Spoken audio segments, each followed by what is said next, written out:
সুপ্রিয় দর্শক, আসসালামু আলাইকুম। আপনাদের সবাইকে স্বাগত জানাচ্ছি এখনকার আলোচনা। আপনাদের সঙ্গে আছি আমি সিরাজুল ইসলাম। দর্শক, মধ্যপ্রাচ্যে একই সাথে এমন কতগুলো ঘটনা ঘটছে যেগুলোকে দেখলে মনে হবে আলাদা আলাদা খবর, কিন্তু ঘটনাগুলোর একটার সাথে আরেকটার ঘনিষ্ঠ সম্পর্ক রয়েছে। যেমন ইরানের প্রেসিডেন্ট আগামীকাল পাকিস্তান যাচ্ছেন এবং পাকিস্তান ইরানের সম্পর্ক বিশেষভাবে ঘনিষ্ঠ হচ্ছে। এদিকে সংযুক্ত আরব আমিরাত এবং ভারতের মধ্যে চলছে ব্রাহ্মস এবং আকাশতীর সমন্বিত এয়ার ডিফেন্স নেটওয়ার্ক বিক্রির আলোচনা। এপাশে সুইজারল্যান্ডে ইরান এবং আমেরিকার মধ্যে যে আলোচনা হয়েছে তাতে আমেরিকা ইরানের উপর থেকে আগামী 60 দিনের জন্য তেল বিক্রির উপর থেকে নিষেধাজ্ঞা প্রত্যাহার করে নিয়েছে। তার মানে এখন বিনা বাধায় ইরান তেল বিক্রি করতে পারবে। এর একটা বিশেষ প্রভাব পড়বে আন্তর্জাতিক তেল বাজারে। একই সাথে বিদেশে আটকে থাকা ইরানের বেশ কিছু সম্পদ আমেরিকা অবমুক্ত করেছে বলে ইরানের পররাষ্ট্রমন্ত্রী আব্বাস আরাকচি জানিয়েছেন। এই যে ঘটনা প্রবাহ ঘটছে, এ সমস্ত ঘটনার কিন্তু আঞ্চলিক এবং ভূ রাজনৈতিক আলাদা আলাদা প্রভাব আছে। দর্শক, চলুন আজকের এই ভিডিওতে এই সমস্ত ঘটনাগুলো বিশ্লেষণ করি এবং এগুলোর আঞ্চলিক এবং ভূ রাজনৈতিক কী প্রভাব আছে, আন্তর্জাতিক বিশ্বে এর কী প্রভাব পড়বে, এই সমস্ত নিয়ে বিস্তারিত আলোচনা করব। আশা করি আপনারা শেষ পর্যন্ত সঙ্গে থাকবেন এবং সংযুক্ত আরব আমিরাত, ভারত, ইরান, পাকিস্তান এই আন্তঃসম্পর্কগুলো আসলে কিভাবে আবর্তিত হচ্ছে সেগুলো বোঝার চেষ্টা করবেন।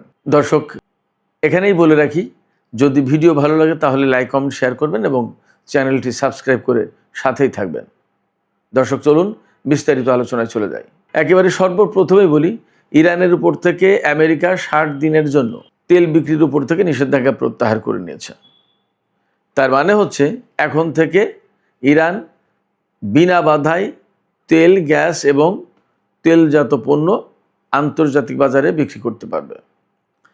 এই সুবিধাটা পেল ইরান এবং আমেরিকার মধ্যে সুইজারল্যান্ডে গতকাল যে আলোচনা হয়েছে তার প্রেক্ষাপটে। আর তার প্রেক্ষাপট তৈরি হয়েছিল পাকিস্তান এবং বিশেষ করে কাতারের প্রচেষ্টায়, যে আমেরিকা ও ইরানের মধ্যে প্রাথমিক সমঝোতা স্মারক সই হয়েছে। সেই প্রাথমিক সমঝোতা স্মারকে 14 দফা রয়েছে। সেই 14টা দফা বাস্তবায়ন করার প্রশ্ন আছে এবং এর ভিত্তিতে ইরান এবং আমেরিকার মধ্যে পরমাণু আলোচনা শুরু হবে। তো পরমাণু আলোচনা শুরুর আগে ইরানের উপর থেকে নিষেধাজ্ঞা প্রত্যাহারের কথা ছিল, তার বিদেশে আটকে থাকা সম্পদ ছেড়ে দেওয়ার কথা ছিল, এরকম অনেক কিছু বিষয় ছিল। সেই সমস্তগুলো আসলে বাস্তবায়ন শুরু হয়েছে, আমরা অন্তত তাই দেখছি। এখানে প্রশ্ন থেকে যাচ্ছে, আমেরিকা এই বাস্তবায়ন প্রক্রিয়ার উপরে কতটা প্রতিশ্রুতিবদ্ধ থাকবে। যদি আমেরিকা এই প্রতিশ্রুতি ভঙ্গ করে তাহলে কি হবে? যদি আমেরিকা প্রতিশ্রুতি ভঙ্গ করে তাহলে কিন্তু ইরান এই আলোচনা থেকে সরে আসবে, আবার সেই শত্রুতামূলক অবস্থা তৈরি হবে। এই ব্যাপারে ইরানের সামরিক বাহিনীর পক্ষ থেকে এবং ইরানের এয়ার ডিফেন্স ইউনিটের যিনি প্রধান, তিনি বা সামরিক বাহিনীর পক্ষ থেকে একদম সুস্পষ্ট করে বলা আছে যে ইরানের ক্ষেপণাস্ত্র থেকে শুরু করে ইরানের সামরিক বাহিনী, আইআরজিসি সমস্ত সব কিছু প্রস্তুত অবস্থায় আছে। আমেরিকা যদি চুক্তি কোনোভাবে লঙ্ঘন করে তাহলে তার জন্য প্রয়োজনীয় যে ব্যবস্থা নেওয়া দরকার তা নিতে মোটেই দেরি করবে না ইরান। তার মানে ইরান হরমুজ প্রণালী বন্ধ করে দেবে, প্রয়োজনে মার্কিন বাহিনী বা মার্কিন ঘাঁটিগুলোর উপর হামলা চালাতে পারে, বা আমেরিকা যদি তার বিরুদ্ধে কোনো কিছু করতে যায় তখন ফুল ফ্লেজে ইরান যুদ্ধ শুরু করবে। এ ব্যাপারে কোনো রকমের ছাড় দেবে না। আর ইরানের সাথে যদি এই চুক্তিগুলো, প্রাথমিক সমঝোতাগুলো যদি সুন্দরভাবে সব কিছু বাস্তবায়ন হয় তাহলে কি হবে? তাহলে ইরান এবং আমেরিকার মধ্যে যে পরমাণু আলোচনা হওয়ার কথা, সেই আলোচনা স্বাভাবিকভাবে সুন্দরভাবে এগিয়ে যাবে।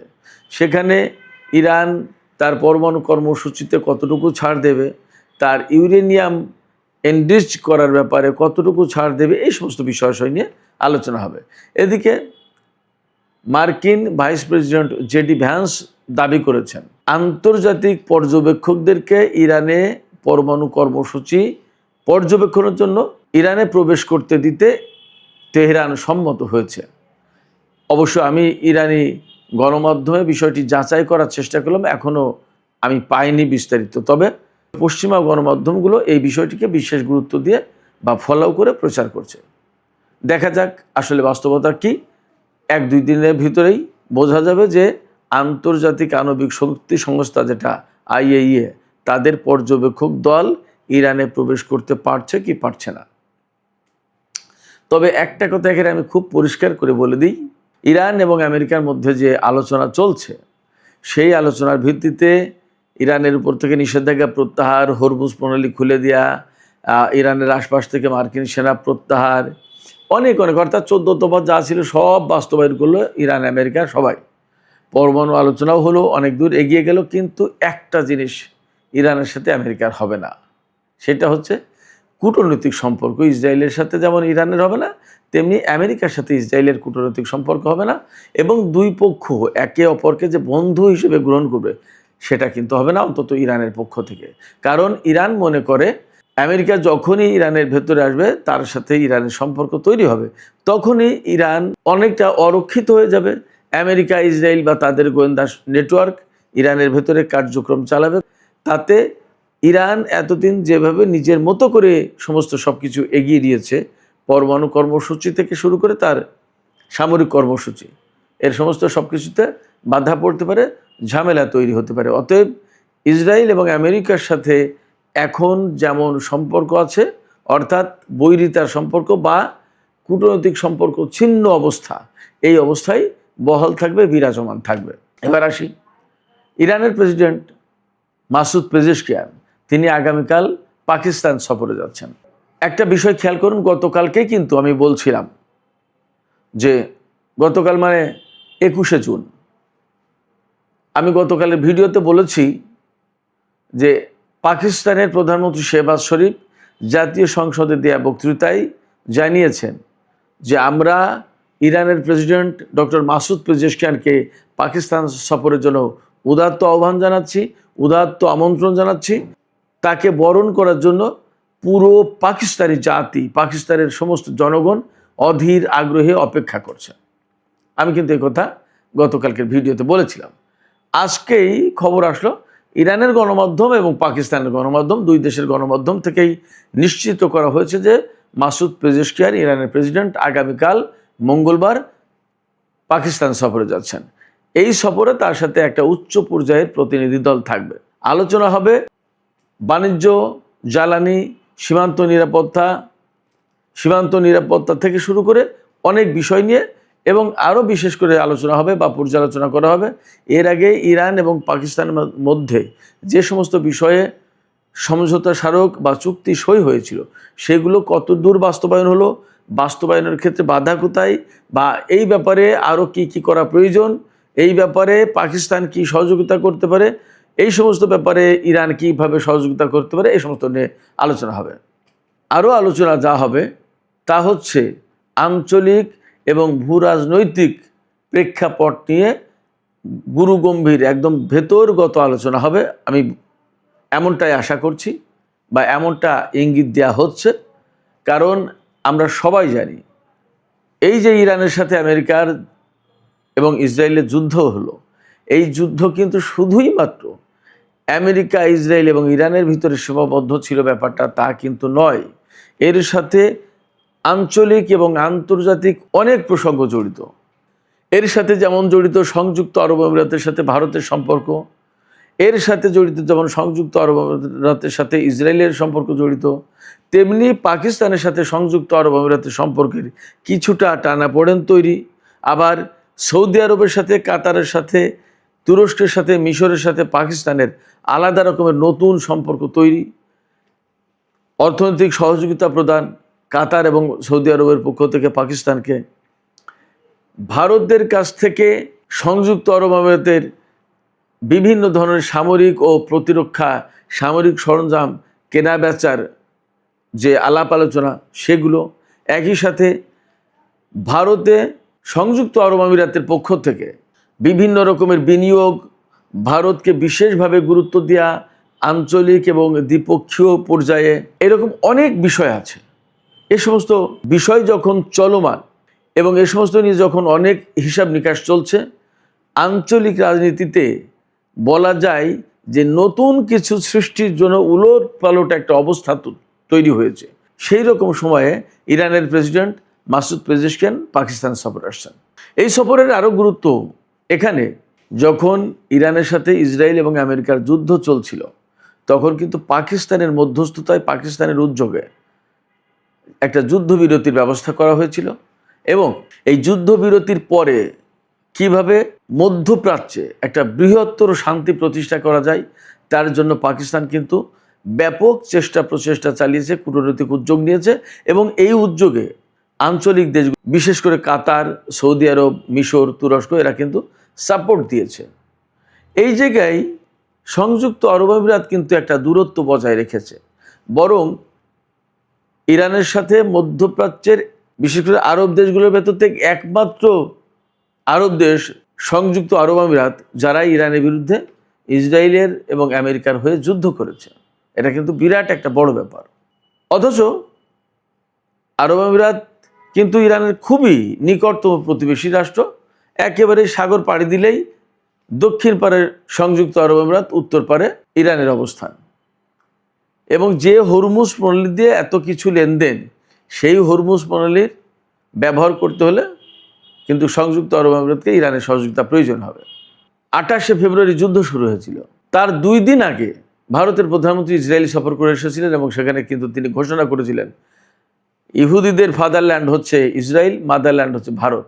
এবং সেই সময়কার যে বিদ্যমান রাজনৈতিক এবং সামরিক উত্তেজনা ইসরায়েল ইরানের সাথে বা আমেরিকা ইরানের সাথে, সেই জায়গায় ভারতের প্রধানমন্ত্রী নরেন্দ্র মোদী ইসরায়েলের প্রতি কিন্তু সমর্থন দিয়েছিলেন। তিনি জানিয়েছিলেন যে আমাদের আপনাদের প্রতি সমর্থন আছে। তার 2 দিন পরে যুদ্ধ শুরু হলো এবং ভারত মহাসাগরে ইরানের কিন্তু নৌবাহিনীর যুদ্ধজাহাজ ধ্বংস করার ঘটনা আছে এবং সেখানে এরকম অভিযোগ আছে যে ভারত এই কাজে জড়িত। ভারত তথ্য দিয়েছিল আমেরিকাকে বা ইসরায়েলকে। এরকম অনেক প্রেক্ষাপট থেকে মধ্যপ্রাচ্যে যখন একটা টালবাটাল অবস্থা, নতুন অনেক সমীকরণ কাজ করছে, অনেক সমীকরণ মিলানোর চেষ্টা চলছে, অনেক হিসাব নিকাশ চলছে, তখন ইরানের প্রেসিডেন্ট মাসুদ পেজেশকিয়ান পাকিস্তান সফরে আসছেন। এই সফরে ইরান এবং পাকিস্তানের দ্বিপক্ষীয় সম্পর্ক আলোচনা হবে, গভীর করার চেষ্টা করা হবে। এবং আমি গতকালকের ভিডিওতে আরেকটা কথা বলেছিলাম যে পাকিস্তানের সাথে ইরানের যে পাইপলাইনের মাধ্যমে তেল আনার ব্যবস্থা করার কথা ছিল পাকিস্তানের, এই প্রজেক্ট হয়তো এখন বাস্তবায়ন হবে যদি নিষেধাজ্ঞা উঠে যায়। এবং নিষেধাজ্ঞা যদি উঠে যায় বা একটা শান্তি চুক্তি হয়, অ্যাকচুয়ালি যদি ডোনাল্ড ট্রাম্পের প্রশাসন তা মেনে চলে, তাহলে মধ্যপ্রাচ্যের আসলেই পরিস্থিতি পাল্টে যাবে। এবং আমরা আজকের সকালের ভিডিওতে, আজকে 22শে জুন দুপুরের ভিডিও যেটা আপলোড হয়েছে, তাতে কিন্তু বলেছি সৌদি আরব এবং সিরিয়ার একটা প্রসঙ্গ ছিল। এই সৌদি আরব এবং সিরিয়া কিন্তু লেবানন প্রসঙ্গে একটা রিজার্ভ একটা অবস্থান গ্রহণ করেছে। আমেরিকার কথা কিন্তু তারা শুনছে না। শুধু তাই না, সৌদি আরব এমনটা ভাবছে যে মধ্যপ্রাচ্যে আমেরিকার ঘাঁটিগুলোকে আমেরিকা নিজেই নিরাপত্তা দিতে পারেনি, তাহলে মধ্যপ্রাচ্যের দেশগুলোকে কিভাবে সে নিরাপত্তা দেবে? অতএব তার নিরাপত্তার আর প্রয়োজন থাকবে না। তাহলে হিসাব নিকাশটা কোথায় যাবে? আঞ্চলিক সহযোগিতা বাড়বে, তথা ইরানের সাথে তাদের সহযোগিতা বাড়বে, চীনের সাথে সহযোগিতা বাড়বে, রাশিয়ার সাথে সহযোগিতা বাড়তে পারে। আমেরিকার সাথে সহযোগিতা বা সম্পর্ক যে একেবারে ছিন্ন হয়ে যাবে আমি তা বলছি না, কিন্তু নিরাপত্তা বা সামরিক সংক্রান্ত যে সহযোগিতা, এইগুলো দারুণ মাত্রায় কমে আসবে। তার মানে মধ্যপ্রাচ্যে নতুন সমীকরণ অবশ্যই তৈরি হবে।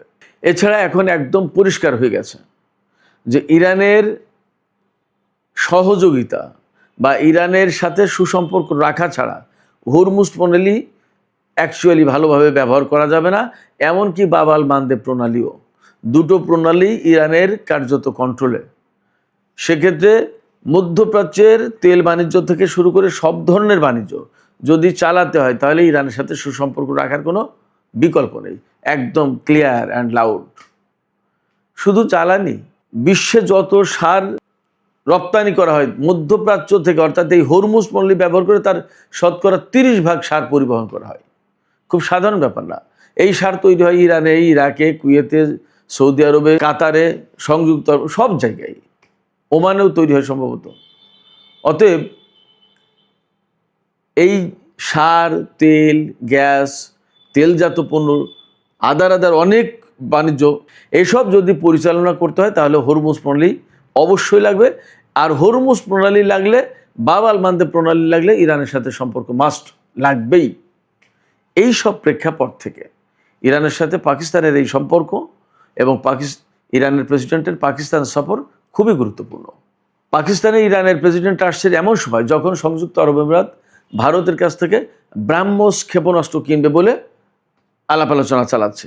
ব্রাহ্মস ক্ষেপণাস্ত্র হচ্ছে প্রায় বাতাসের 3 গুণ গতিতে চলতে পারে।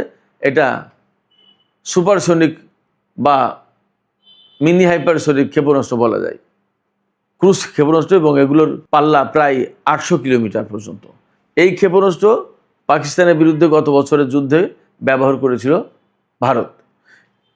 আর আকাশতীর যে সমন্বিত এয়ার ডিফেন্স নেটওয়ার্ক, এটা কিন্তু আরও মারাত্মক। মানে ব্রাহ্মস তো একটা ক্ষেপণাস্ত্র, সে হামলা করবে, আর আকাশতীর হচ্ছে মানে শত্রুর ড্রোন, যুদ্ধ বিমান, ক্ষেপণাস্ত্র সমস্ত সব কিছু শনাক্ত করবে এবং কোন লক্ষ্যবস্তুকে কোন অস্ত্র দিয়ে আঘাত করতে হবে সেইটা সে ডিটেক্ট করবে মুহূর্তের ভিতরে, সেইটা সে ডিসিশন দেবে। ধরুন ভারতের আকাশে পাকিস্তান 10টা যুদ্ধ বিমান পাঠালো, 100টা ড্রোন পাঠালো, আর 50টা ক্ষেপণাস্ত্র পাঠালো অ্যাট এ টাইম। তখন এই আকাশতীর এয়ার ডিফেন্স নেটওয়ার্ক সে টোটাল রাডার সিস্টেমকে, ক্ষেপণাস্ত্র প্রতিরক্ষা ব্যবস্থাকে বা আদার যে টোটাল নেটওয়ার্ক যেটা থাকবে, নেটওয়ার্কের আওতায় যে সমস্ত অস্ত্র মোতায়েন থাকবে তাদেরকে সে এই লক্ষ্যবস্তুগুলো, বিমান, ড্রোন, ক্ষেপণাস্ত্র, এগুলো সে শনাক্ত করবে, করে S-400 কাকে মোকাবেলা করবে, ব্রাহ্মস কাকে মোকাবেলা করবে, বা অগ্নি কাকে মোকাবেলা করবে, বা আদার কে কাকে মোকাবেলা করবে, তাকে সে ডিকটেশন দেবে, ডিসিশন দেবে যে তুমি অমুক ক্ষেপণাস্ত্র ব্যবহার করে এই বিমান ধ্বংস করো, তুমি অমুক ক্ষেপণাস্ত্র ব্যবহার করে এই ড্রোন ধ্বংস করো। এইভাবে মানে মূলত এটা আকাশের চোখ, ভারতের নিরাপত্তা বাহিনীর চোখ বলা যায় এই আকাশতীর। সেক্ষেত্রে খুবই গুরুত্বপূর্ণ একটা ব্যাপার, খুবই গুরুত্বপূর্ণ কিছু বিষয় নিয়ে ভারতের সাথে সংযুক্ত আরব আমিরাতের আলাপ আলোচনা চলছে। এবং আমরা জানি যে ভারতের ডিফেন্স ইন্ডাস্ট্রি, যেটা প্রতিরক্ষা শিল্প, যেটা এখানে ইসরায়েলের বিরাট বিনিয়োগ আছে, ইসরায়েলের প্রযুক্তি আছে। তার মানে ভারতের সাথে এই লেনদেন যখনই হচ্ছে তখন ইসরায়েলের সাথেও অ্যাকচুয়ালি সেটা কানেক্টেড হয়ে যাচ্ছে এবং সেই বিষয়টা কিন্তু থেকে যাচ্ছে। এই ব্রাহ্মস ক্ষেপণাস্ত্র মোতায়েন করবে কার বিরুদ্ধে? সংযুক্ত আরব আমিরাত। বেসিক্যালি এখন মধ্যপ্রাচ্যে সংযুক্ত আরব আমিরাতের প্রধান শত্রু হচ্ছে ইরান, তার বিরুদ্ধে মোতায়েন করবে। তাহলে ইরান কিন্তু কার্যত এখানে সংযুক্ত আরব আমিরাতের বিরুদ্ধে তার নতুন করে চিন্তাভাবনা করতে হবে। ভারতের কাছ থেকে কিনছে, এই বিষয়টা কিন্তু ইরান ভালোভাবে দেখবে না, একই সাথে পাকিস্তানও ভালোভাবে দেখবে না। পাকিস্তানের সাথে সংযুক্ত আরব আমিরাতের দীর্ঘদিন ধরে সম্পর্ক ছিল, কিন্তু যখন এই কিছুদিন হলো ক্রমেই যখন সংযুক্ত আরব আমিরাত মুসলিম এবং ঐতিহাসিক পরিচয় বাদ দিয়ে তার শুধুমাত্র ব্যবসায়িক, প্রযুক্তি এবং নিরাপত্তার বিষয়গুলো ভাবছে, দেখছে, তখন সে কিন্তু আমেরিকা, ইসরায়েল এবং ভারতের দিকে ঝুঁকে পড়ছে। এই জায়গায় যখন ভারতের ব্রাহ্মস বা আকাশতীর ক্ষেপণাস্ত্র কিনবে, তার মানে তার ডিফেন্স ইন্ডাস্ট্রিকে ফুলিয়ে ফাঁপিয়ে তোলার চেষ্টা করবে সংযুক্ত আরব আমিরাত এগুলো কিনে, তখন কিন্তু পাকিস্তান বিষয়টা ভালোভাবে দেখবে না। তার মানে এই জায়গায় পাকিস্তান এবং ইরান নতুন করে হিসাব নিকাশ করবে ভারত এবং সংযুক্ত আরব আমিরাতের এই সমস্ত প্রতিরক্ষা সহযোগিতার ক্ষেত্রে। একই সাথে পাকিস্তানের সাথে যেহেতু কাতার এবং সৌদি আরবের ইদানিং সম্পর্ক আগের চেয়েও বেশি উন্নত হচ্ছে, তাহলে এখানে প্রশ্ন এসে যাচ্ছে কাতার এবং সৌদি আরব সংযুক্ত আরব আমিরাতের এই বিষয়টি কিভাবে দেখবে?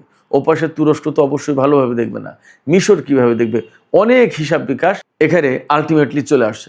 এই জায়গা থেকে বলা যায় যে আগামীকালের ইরানের প্রেসিডেন্টের পাকিস্তান সফর, সংযুক্ত আরব আমিরাতের সাথে ভারতের ব্রাহ্মস এবং আকাশতীর এয়ার ডিফেন্স নেটওয়ার্ক, এ সমস্ত বিক্রির ব্যাপারে আলাপ আলোচনা, অনেক নতুন হিসাব নিকাশ, অনেক নতুন আলাপ আলোচনার জন্ম দিচ্ছে। সুপ্রিয় দর্শক, এখনকার আলোচনা এখানে শেষ করতে চাই। যাবার আগে আপনাদের কাছে জানতে চাই, আপনাদের মতামত বুঝতে চাই, আপনারা কি মনে করেন এই যে ভারতের সাথে সংযুক্ত আরব আমিরাতের অস্ত্র কেনা বেচার ব্যাপারে যে আলাপ আলোচনা চলছে, এই বিষয়টা আসলে মধ্যপ্রাচ্যের রাজনীতিতে কেমন প্রভাব ফেলতে পারে, পাকিস্তান ইরানের যে সম্ভাব্য ভবিষ্যৎ সম্পর্কের কথা বললাম, বা মধ্যপ্রাচ্যে যে বড় রকম একটা পরিবর্তনের সম্ভাবনার কথা বললাম, সেগুলোকে আপনারা আসলে কিভাবে দেখেন, আমার এই বিশ্লেষণটাকেই বা আপনারা কিভাবে মূল্যায়ন করেন, আপনাদের মতামত কমেন্টে জানাতে পারেন। আর ভিডিও ভালো লাগলে লাইক কমেন্ট শেয়ার করবেন এবং চ্যানেলটি সাবস্ক্রাইব করে সাথেই থাকবেন। সুপ্রিয় দর্শক, এখনকার আলোচনা এখানেই শেষ করতে চাই। আপনারা সবাই অনেক অনেক ভালো থাকুন। আল্লাহ হাফেজ।